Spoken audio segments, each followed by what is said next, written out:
This is day 4 of the June 90 7-day retreat at Springwater.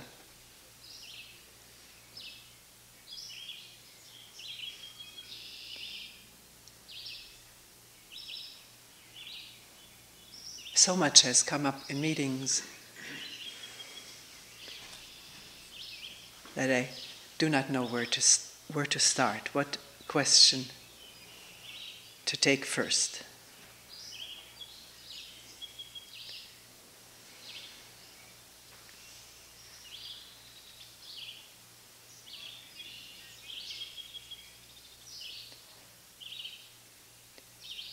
The talks on wanting have brought a tremendous amount of stuff to be looked at and talked about in meetings.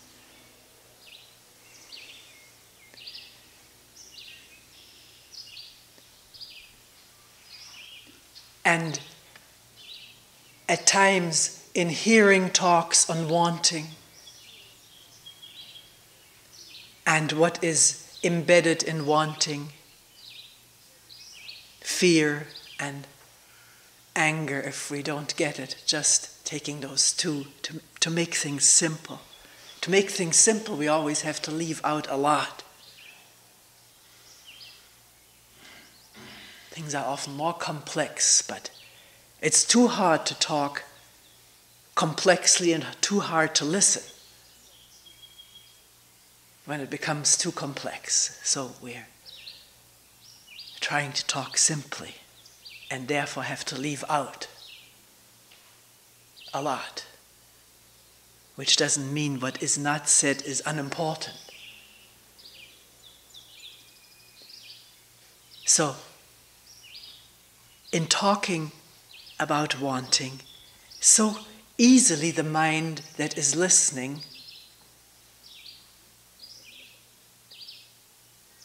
interprets that there is something wrong with wanting and that one should not want. That there's something wrong, doing something wrong in wanting. And then the formidableness of this wrongdoing all the time. And questions coming up. Do I have to be aware all the time in order to just keep track of all the wanting? You see, how can we talk here together without assuming that what is said is laying down principles of right and wrong, do and don't? I think it becomes particularly tricky when the person who is talking has white hair. Because with that, she becomes a mother figure, an authority figure.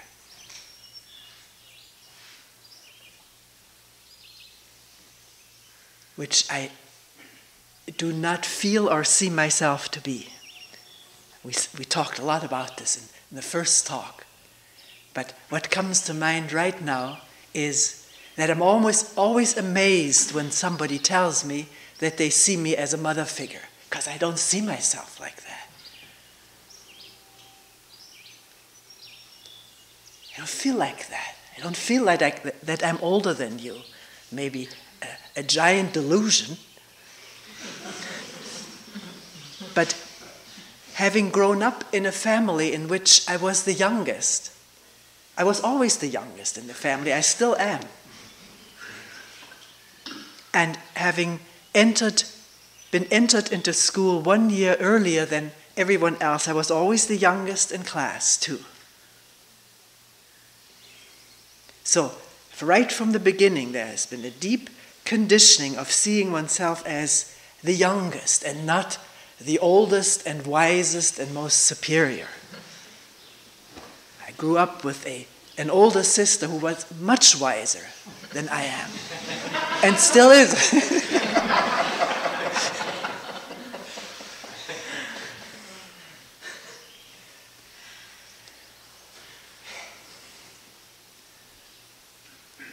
we get along very well with each other if we don't get into wisdoms.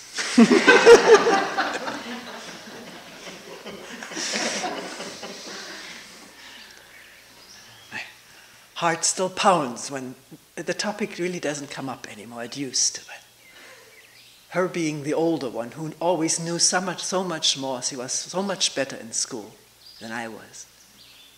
She studied medicine and I worked. She became a psychoanalyst and I married, studied psychology, but just a bachelor's degree. What is that?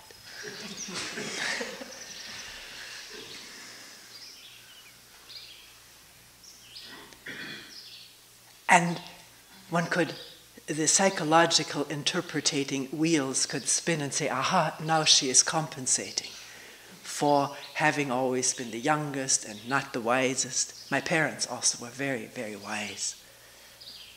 They knew a lot, very educated.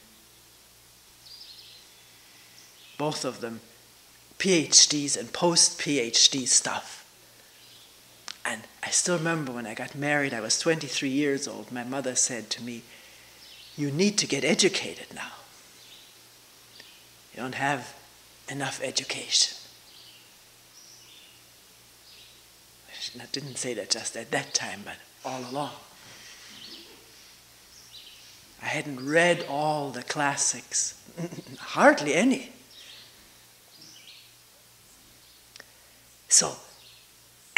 But I don't feel I'm compensating for that. Rather, what is with me in talking is this feeling of being one of you. I don't feel separated. And if I say this again and again, it may sound tedious to people, as though I protest too much. But I want to convey it. And maybe at one point it does get conveyed, that we're looking at things together, that I feel friendly and not motherly. I love to hug people, but not in a motherly way.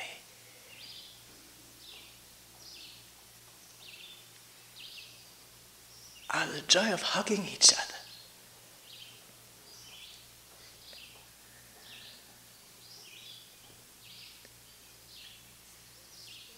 So, when we say things here like looking at wanting and what it does, how it pervades our everyday life and day and night,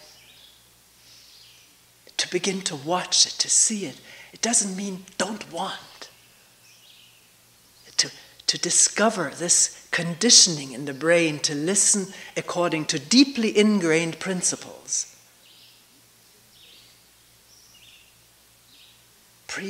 Pre-established categories of thinking and listening, which mold or filter or transform something that comes into something that is talked about, is transformed into a rule, a maxim to go by.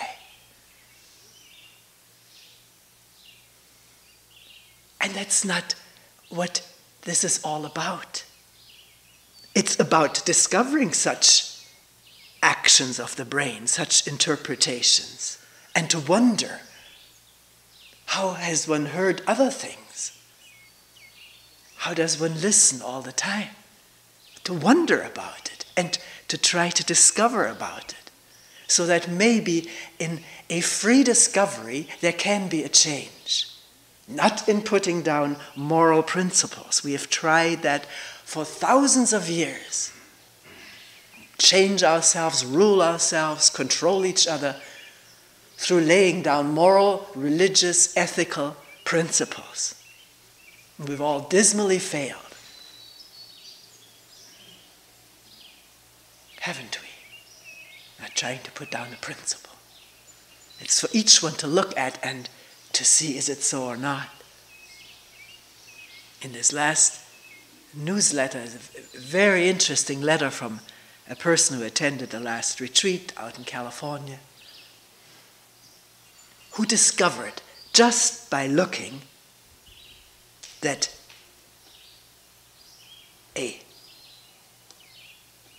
the idea, don't do that, this is bad, strengthened what he was trying to control, or what the mind was trying to control.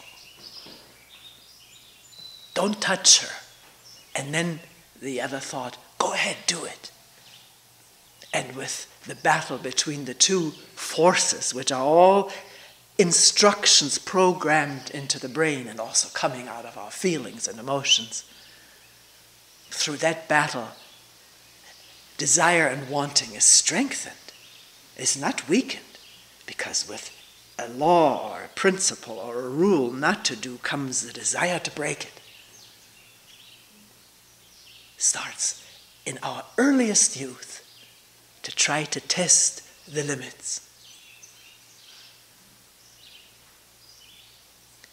So can one see the uselessness of just putting down do's and don'ts for oneself, new ones in addition to the old ones? This is not what these talks are about. Even though one may hear them this way, and even though the delivery of them may invite this kind of interpretation, because I talk with great intensity. And that may be reminiscent of somebody propounding from a pulpit the truth, the right thing, the way to do, to act, to behave. And the wagging finger how not to behave. But this is not what is going on for me. What is going on is to share in looking. And we can share only very little. It's maybe for some people once a retreat, an hour a day, maybe 50 minutes of meetings during a week. It's not very much. Most of the time we're on our own, and with all of our moral and ingrained principles, conditionings, and those of the group we live in, the society, the tribe, the family, exposed to all the influences and all the conditioning that's already in us. So here for a brief, like one person said, touching base, just coming to a meeting to touch base. We can look at something together and then we're apart again. And the looking goes on alone, if it goes on at all. Because there's very little in this society, or in society, not this, but in society, the way it has been, that encourages looking fundamentally at conditioning. Because society depends on conditioned members. But society is not an abstract ogre out there, it's us. The way we relate with each other. In conditioned ways, moralistic ways, hypocritical ways, ignorant ways, or enlightened ways. Enlightened meaning some insight into what is actually happening in us, ourselves and in our relationship.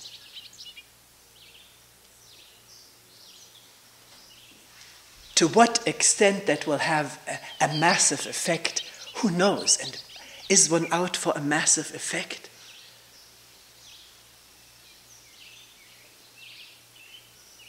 Or is that another conditioned desire to, talked about it in one meeting. We all want to change the world. But is it possible to have insight, to see something in oneself clearly, a habit running, and in seeing it wonder whether it has to be that way? Maybe it doesn't. And the quality of seeing or of awareness has a freeing thing about it.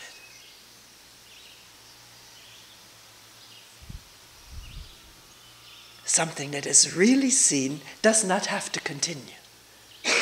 I don't mean that in seeing and feeling the heartbeat, it doesn't have to continue. course it has to continue. We're not talking about conditionings that keep this organism alive and healthy, surviving to a certain age.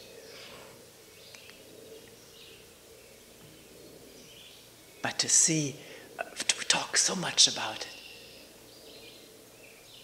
the habit of defensiveness,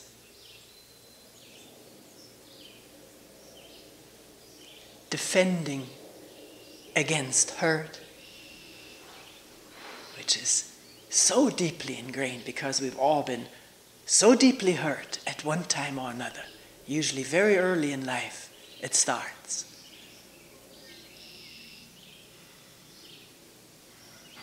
Being hurt, not through ill-meaning parents. We don't know what we're doing until we see what we're doing. We pass on our conditioning, our conditioned ways, our own hurts, our own revenges. So early in life or along throughout life, all of us have been hurt and scarred. And these old scars and wounds reverberate with a fresh hurt.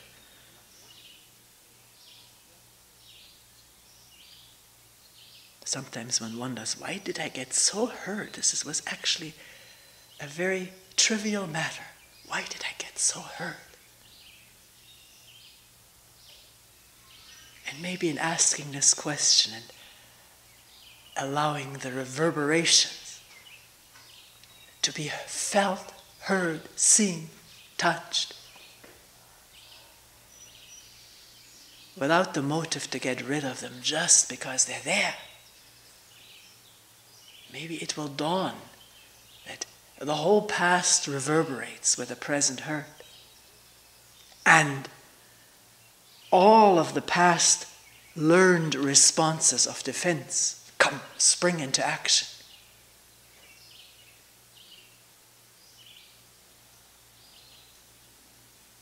To protect oneself from hurt and further hurt, future hurt.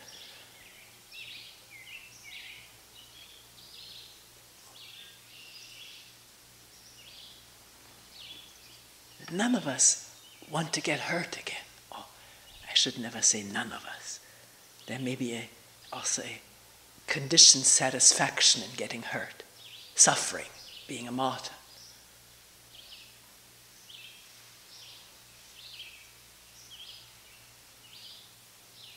But we do get hurt.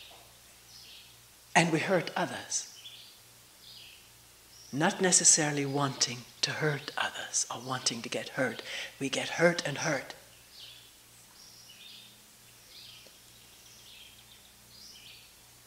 Why not wonder about this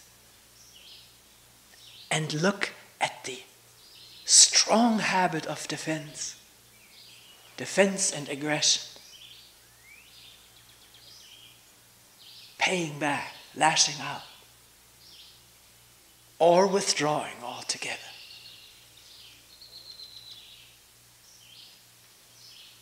Freezing.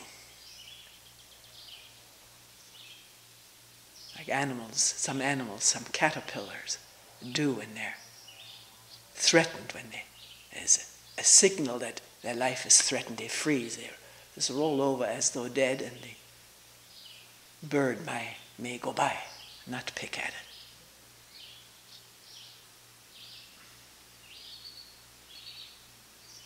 And what we're asking is whether this habit of defending against hurt can come into view as it happens, or after it has happened, whenever.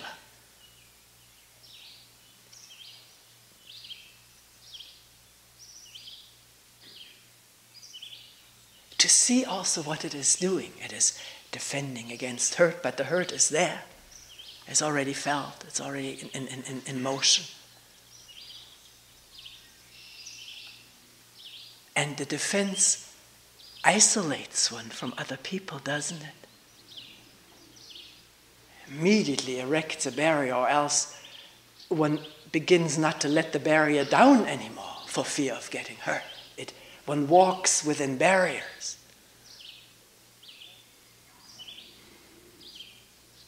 And then at the same time suffers from isolation from other people.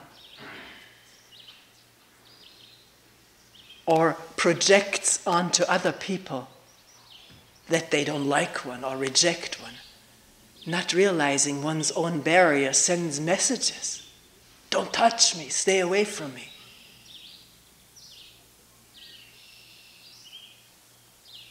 And that message is picked up by another who will leave one alone. They leave me alone, and then I feel, why is this person not approaching me or staying away? And then we project things onto that person. It's a chain reaction. Everything that happens has consequences, which are observable, can be questioned and investigated. With a mind that is curious, that wants to find out, even if at the cost of getting hurt. Finding out what hurt really is. How does it feel?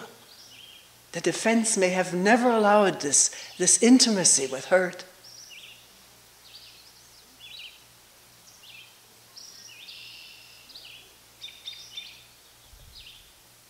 Feeling it without knowing it from the past. Wondering, what is it that is hurting? Why do I get hurt?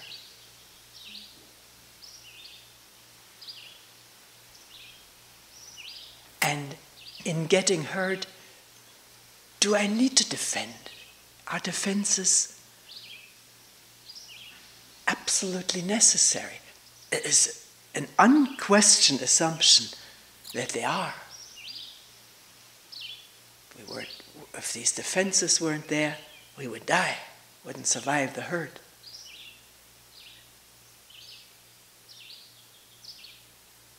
That's not just so with an individual human being. Every country thinks that defense is the most important thing. Else we would be snuffed out by our neighbors. Since we all think this way, we all defend. Because nationally it is a very profitable thing, not only to defend the country, but to sell arms so that other countries can defend.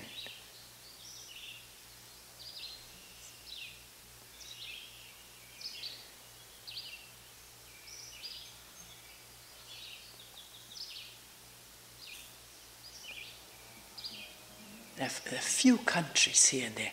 I only know of one right now, comes to mind, in Middle America, Costa Rica, where there's no army. And the money, I'm told, goes into badly needed social services, education and so forth. How can they manage not to have an army? Middle America.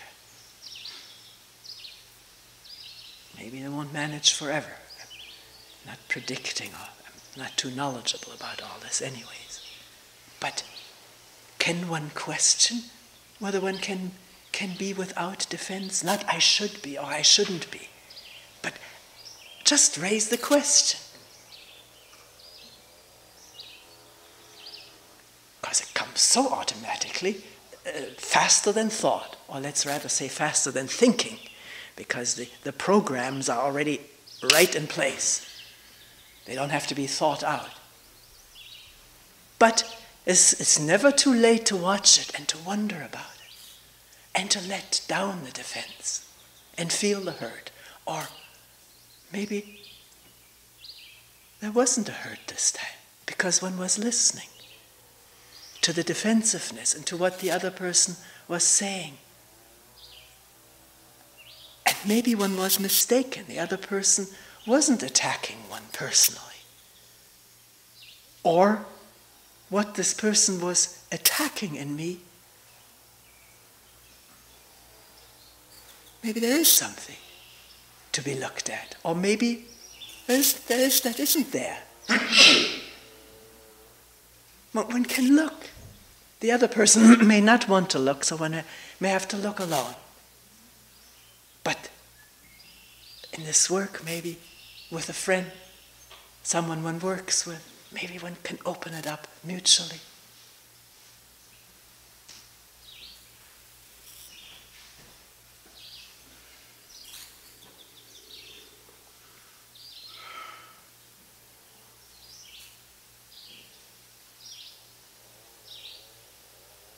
If we don't open it up, if we don't talk with each other but avoid each other, something strange happens in the brain. The brain builds up images about the other. What he or she is like. And it is the hardest thing to realize that an image is not the real person. Even to realize that one has an image. One thinks this is what she's like or what he is like because I know it.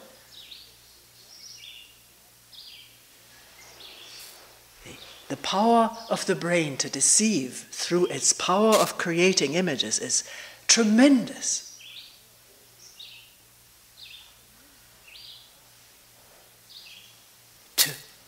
To take for real what is projected image. And this image building goes on all the time. And more so if we don't commune with each other, don't talk with each other. Then there's less and less chance to reality check. Not that we always do reality check when we do talk with each other. We already see what that person is like, because I know it from my past experience. This is how he's like, or she. And with the strength of this conviction that images create, with the strength of this conviction, one interprets things that the person does to conform to the image. And this may be misinterpretation.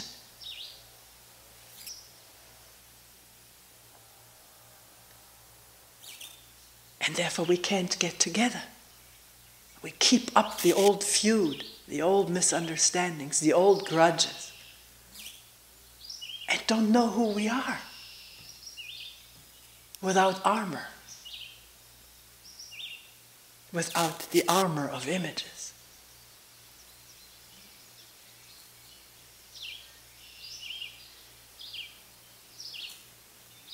The other power of the brain is to quickly associate someone with someone one has known in the past.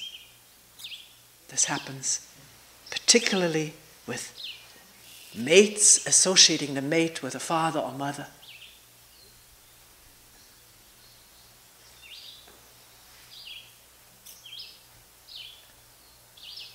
And responding to the person one lives with, like one responded or could not respond to one's mother or father. Would have liked to, but couldn't.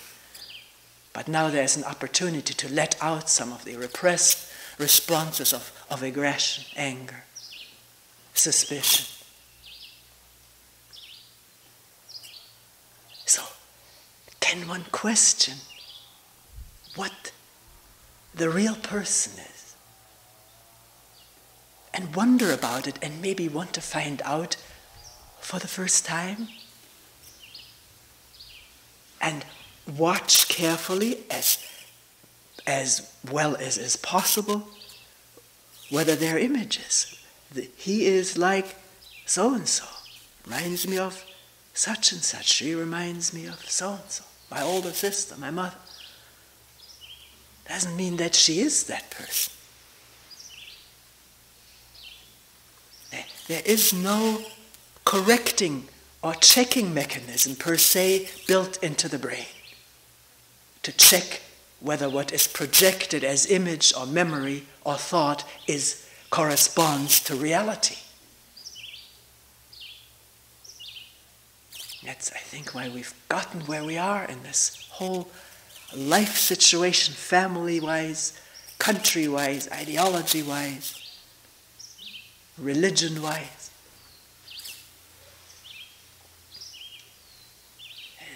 There's no checking mechanism whether what is projected is actually so, or to see that it is image, imagination.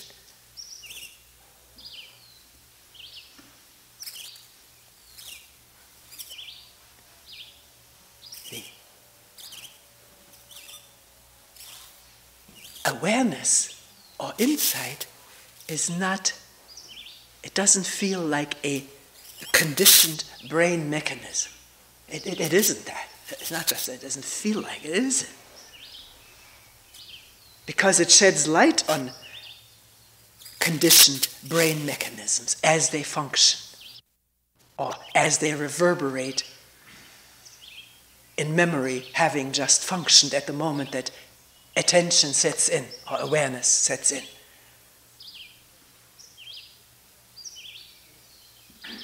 Awareness is a different kind of capacity or faculty, whatever one wants to.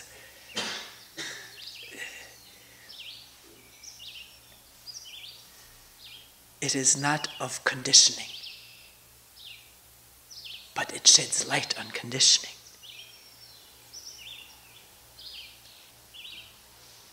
And in that seeing, freedom is possible, freedom from that image.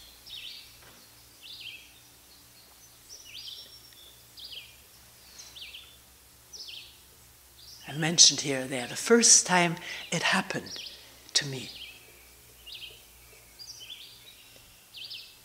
I was in the living room of my parents' apartment in Switzerland, standing in the living room and looking through to the dining room. My mother was standing in front of her glass case in which she kept her glasses and things that she treasured. I don't remember what had gone on between us, but suddenly and totally unpremeditatedly, I saw her without any image. There she just was. And it was an indescribably freeing moment.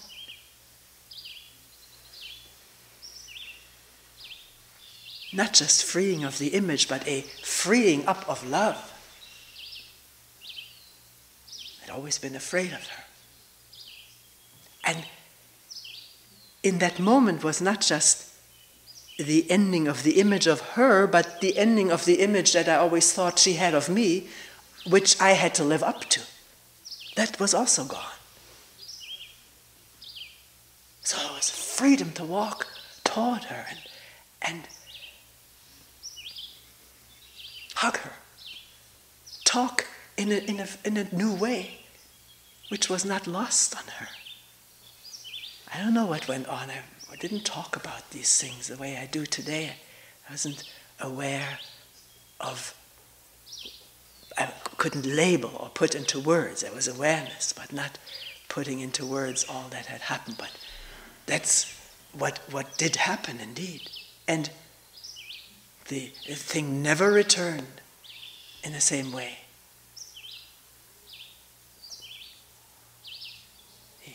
The last few years, it changed our relationship.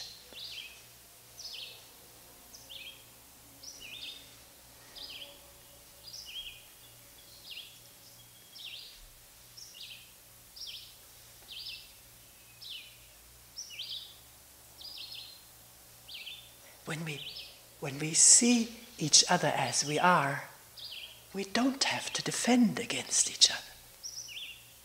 It's the images that have to be defended.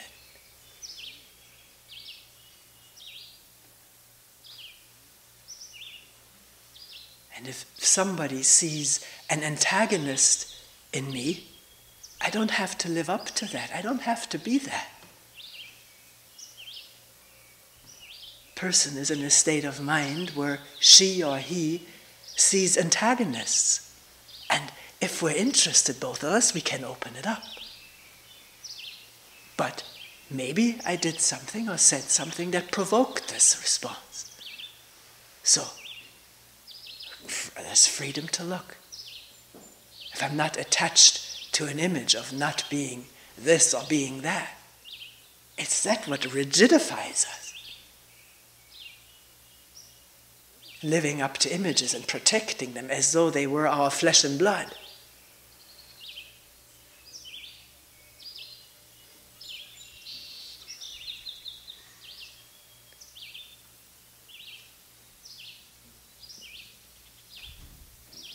The flesh and blood responds to images in tightening up or whatever all goes on when we are afraid or defensive. It responds to images and false danger signals.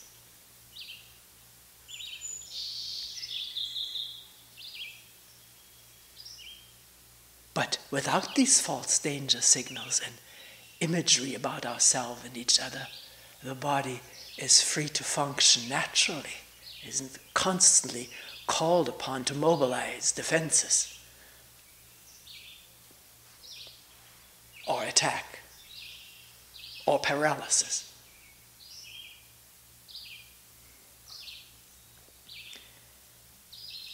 Now,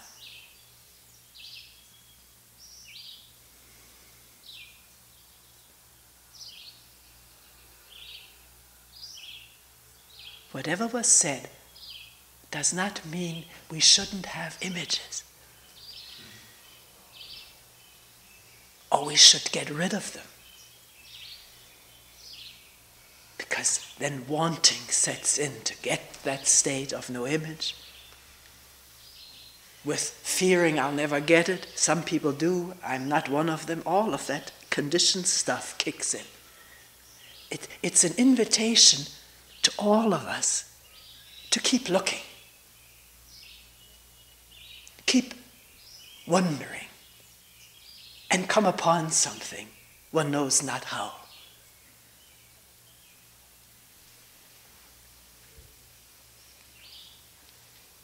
Insights usually happen when least expected, when there is not this striving effort to get someplace. And therefore the whole body is engaged in something, is not relaxed and open to wonder.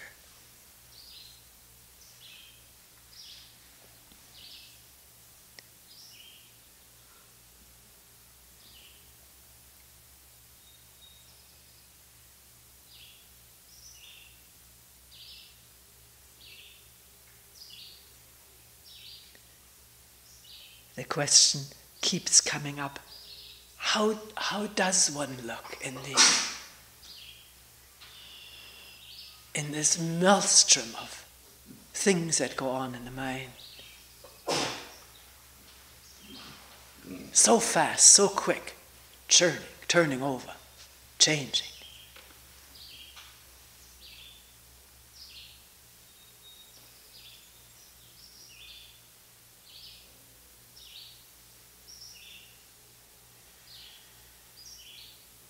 Confusion, one person said. And then, after being quiet for a while, saying, well, it's all right to see that there's confusion. Or maelstrom of thoughts. Why not begin there, seeing that that's what's going on right now?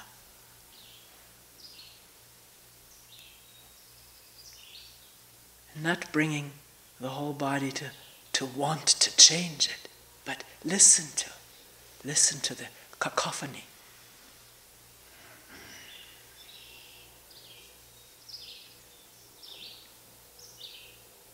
One person told me this morning that last night, coming in late during the night, waking up and coming in here, to sit, there was suddenly this quiet.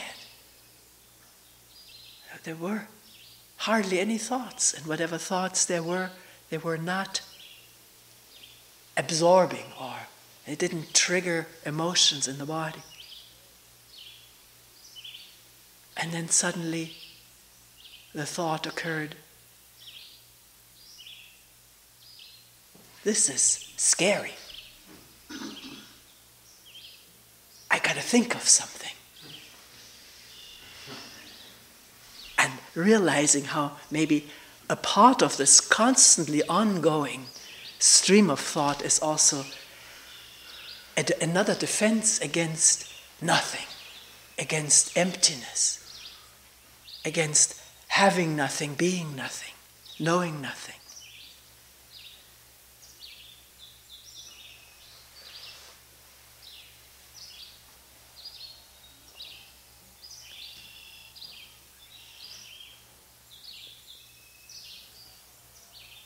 Like the need of millions of people to turn the radio on. Moment entering the car, turn the radio on, or entering the house. The first babysitter we ever had. It was a big event. I stocked the refrigerator. All kind of goodies.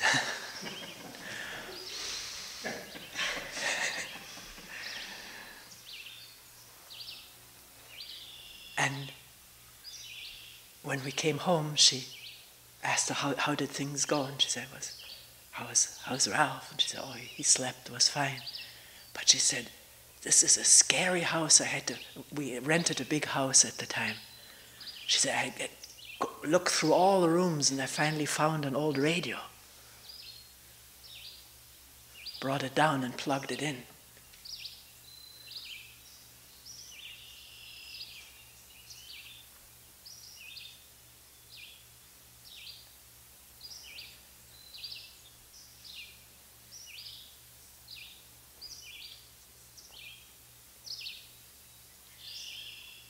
I'm not saying one shouldn't listen to radios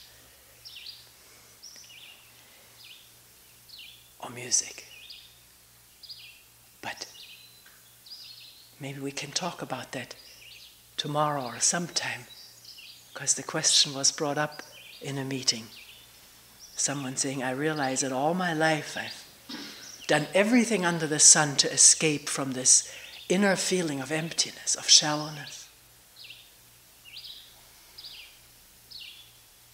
All my religious practices I've done. I'm wondering now if they were an escape from facing this inner emptiness.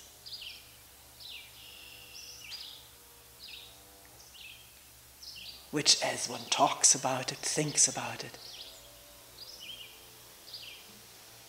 or maybe has had some brief encounters with it, seems a scary thing. And therefore we keep filling it, wanting to fill it, wanting to fulfill it. Which never quite works, but because the emptiness always seems to catch up with us sometime or other. What is it? When there's nothing engaged in to get away with it. Get away from it.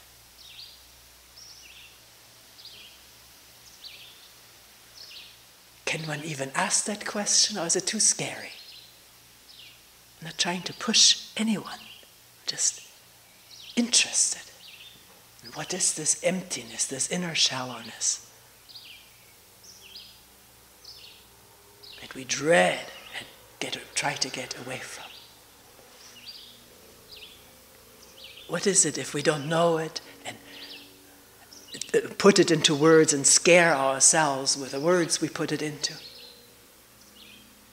With this is like such and such, which the brain is so good at, so conditioned and programmed to do. This is like a black hole. And of course, facing a black hole, who would want to do that? Goes the idea. But what something is without words, actually, because it's there, it's driving us, haunting us. Why not face the ghost?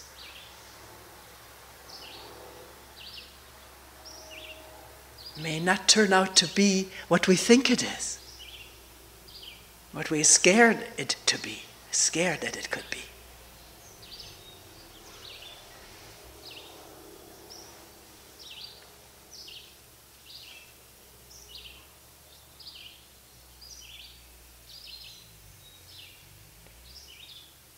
This may not be a problem for every one of us at this moment. And that's the other thing about giving talks. One cannot talk at one moment about all the different problem situations that occur in us human beings. And yet, all of us, with all of our different problems at different times, comprise this human being. Represented.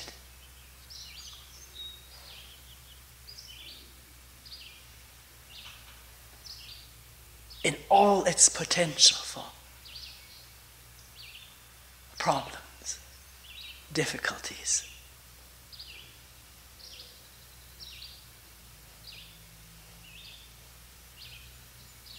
And the possibility to question the whole thing, not just this problem or that problem, even though as a time it arises, can it be been with, touched, felt, listened to completely? But maybe in listening to one problem completely, unconditionally, whether it go away or not, it doesn't matter, it's there right now, so what is it? And the being with it, whether it's fear or the chaos in the mind, or the hopelessness of ever coming to insight, whatever it is, being unconditionally, completely with what's there, that may be the being with the whole thing, with every problem, contained in being completely with this problem.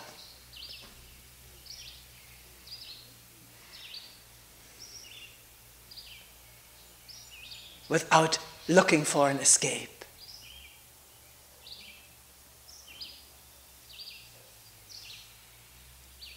That's the marvel of a retreat. There is the time and space to be with what's in normal life so easy to distract oneself from. Throw oneself into work or whatever. Radio, entertainment, eating. Well, here's lots of food too. And thoughts can provide all the videos we need. And yet, it's different. One doesn't talk as we do usually with other people. Which some people regret that it's not an opportunity to do that. We can experiment with that too. But at this moment, that possibility of sort of putting out our problem, externalizing it, as it were, and sharing it, isn't given except in a 10-minute meeting.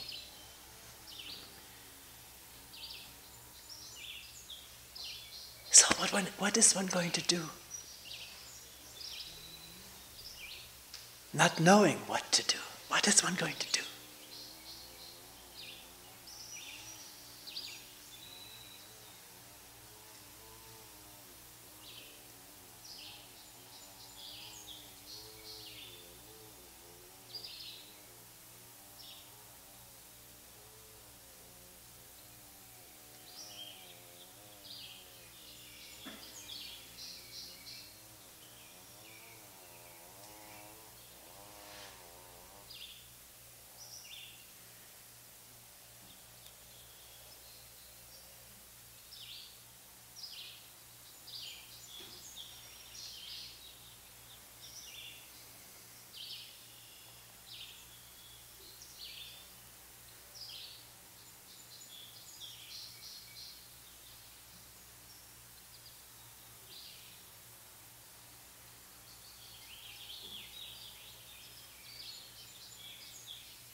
we will end here for today.